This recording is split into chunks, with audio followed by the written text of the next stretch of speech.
warahmatullahi wabarakatuh. Perkenalkan, nama saya Nuraini dari jurusan Bimbingan Konseling Islam, Universitas Islam Negeri Sultan Maulana Hasanuddin, Banten.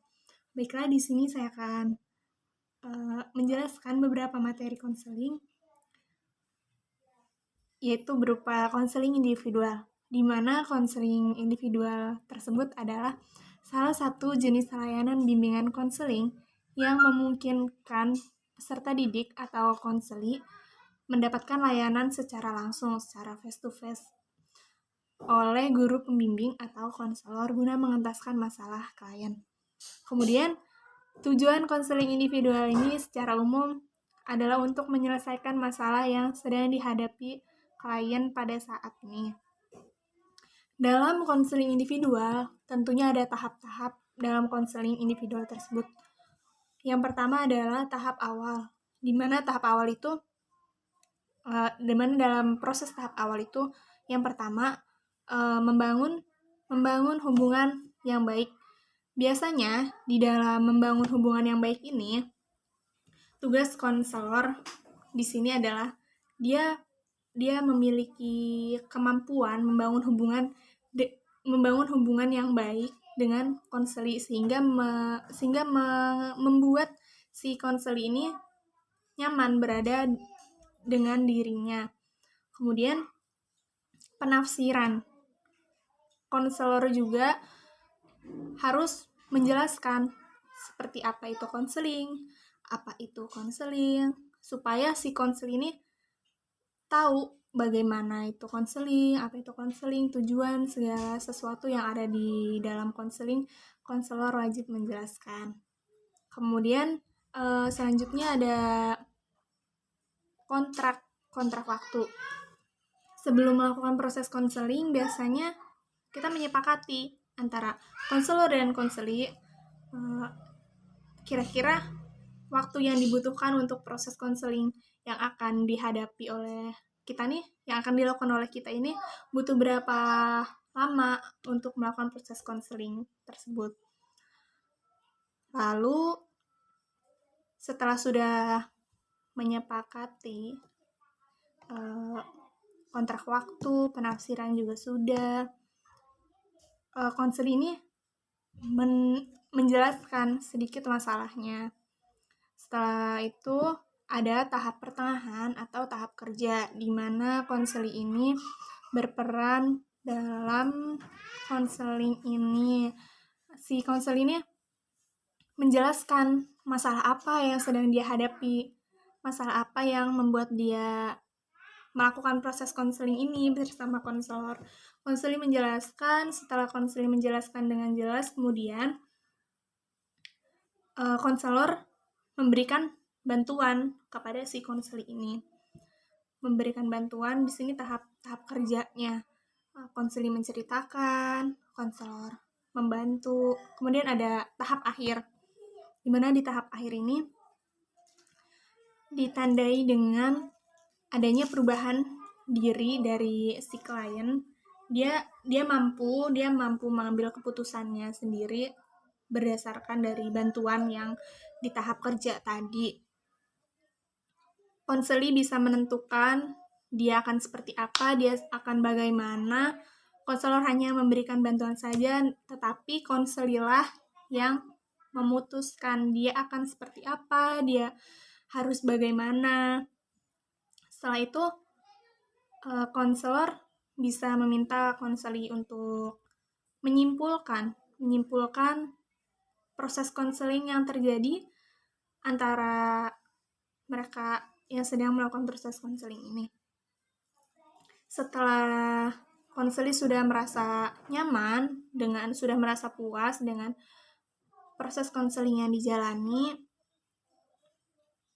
kemudian jika diperlukannya kontrak kembali untuk bertemu di lain hari untuk melakukan proses konseling yang kedua kalinya, karena biasanya proses konseling tidak hanya terjadi satu kali saja.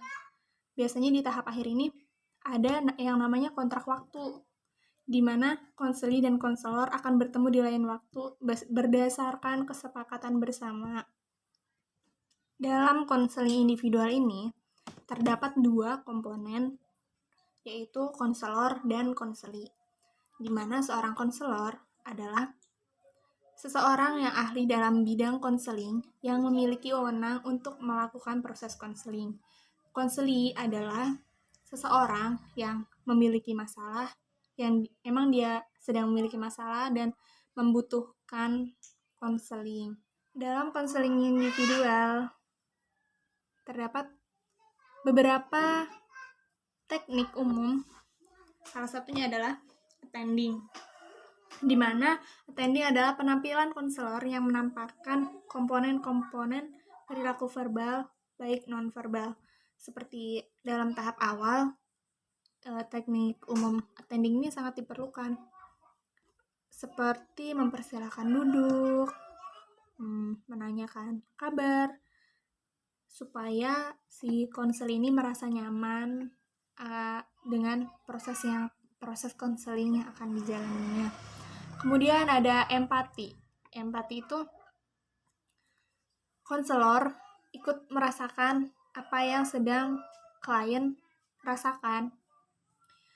Kemudian setelah empati ada yang namanya teknik refleksi, di mana teknik refleksi ini konselor memantulkan kembali perasaan dan pikiran si klien berdasarkan dari pengamatan baik verbal maupun non-verbal. Pertanyaan terbuka, di mana pertanyaan terbuka ini teknik untuk memancing klien agar dia menceritakan lebih dalam permasalahan yang sedang dihadapinya. Setelah pertanyaan terbuka, ada pertanyaan tertutup. Pertanyaan tertutup ini pertanyaan yang biasanya diawali dengan adakah, apakah. Nah, perbedaan antara pertanyaan terbuka dan pertanyaan tertutup di sini adalah kalau pertanyaan terbuka itu pertanyaannya dia menjurus kepada lebih menggali lebih dalam dengan pertanyaan-pertanyaan terbuka yang diberikan oleh konselor tersebut. Sedangkan pertanyaan tertutup itu pertanyaan yang memungkinkan jawaban si klien ini hanya iya atau tidak. Kemudian ada dorongan minimal. Dorongan minimal ini dorongan yang diberikan dari konselor kepada klien, biasanya berupa kata-kata oh, ya, terus tuh. Setelah dorongan minimal, ada menyimpulkan sementara. Pembicaraan antara konselor dan konseli tentunya mengarah kepada yang lebih baik. Nah, dalam konseling itu konselor dan konseli menyimpulkan sementara apa yang sudah dilakukannya. Kemudian ada teknik memimpin, yaitu teknik untuk mengarahkan pembicaraan dalam wawancara konseling sehingga tujuan konseling tercapai. Setelah itu ada teknik fokus, yaitu teknik membantu klien memusatkan perhatiannya pada pokok pembicaraan. Jadi ya fokus memusatkan pada pembicaraan gitu, nggak melebar kemana-mana gitu. Kemudian ada teknik merencanakan, di mana konselor ini membantu klien agar merencanakan perilaku atau tindakan yang dapat membuat klien ini menjadi lebih baik lagi. Kemudian ada menyimpulkan. Konselor pada tahap akhir ini akan menyimpulkan semua dalam selama proses konseling ini berlangsung. Mungkin masih banyak teknik-teknik umum dalam konseling individual, hanya saya menjelaskan hanya beberapa saja di dalam teknik individual ini. Baiklah, dalam konseling individual ini ada banyak sekali pendekatan dalam konseling individual. Salah satunya adalah pendekatan behaviorisme, di mana pendekatan behaviorisme ini bertujuan untuk merubah tingkah laku dari yang kurang baik menuju perilaku yang lebih baik lagi. Misalnya pecandu rokok. Dia berkeinginan dalam dirinya ingin sekali berhenti merokok. Dalam hal ini, pendekatan behaviorisme ini sangat berperan, di mana dalam pendekatan behaviorisme ini dapat merubah tingkah laku dari tadinya pecandu rokok menjadi berhenti merokok. Ya, meskipun sedikit kemungkinan akan instan, kan, membutuhkan proses yang sangat lama. Nah, dalam pendekatan behaviorisme ini terdapat beberapa teknik seperti self-management, assertive training, dan homework, dan lain-lain. Kemudian ada pendekatan REBT, Rational Emotive Behavior Therapy. REBT ini bertujuan untuk merubah pola pikir dari yang rasional menjadi irasional. Misalnya begini, pola pikir setiap orang yang akan melaksanakan ujian, entah itu ujian nasional, entah itu ujian akhir sekolah, pasti merasakan dirinya stres sebelum melaksanakan ujian nasional tersebut, karena dia berpikir ujian yang akan dihadapinya itu pasti akan sulit, sehingga dia akan stres terlebih dahulu. Pola pikir dia itu akan stres terlebih dahulu sebelum melaksanakan ujian-ujian yang akan dihadapi. Dalam hal ini, pendekatan REBT sangat berperan untuk merubah pola pikir yang seperti itu. Dalam pendekatan REBT juga sebenarnya tidak jauh beda dengan behavior. Pendekatan REBT juga teknik-tekniknya salah satunya adalah homework. Homework bisa diberikan kepada klien, dan dalam homework ini kita sebagai konselor harus mengawasi perkembangan dia, entah itu 1 minggu ke depan, 1 bulan ke depan, bahkan 2 atau 3 bulan ke depan, sampai dia benar-benar berhasil mengubah pola pikir dia. Selain pendekatan behaviorisme dan REBT atau Rational Emotive Behavior Therapy, ada juga pendekatan realitas. Dalam acuan pendekatan realitas, pada dasarnya konseling adalah proses belajar yang menekankan dialog rasional antara konselor dan konseli, yang bertujuan untuk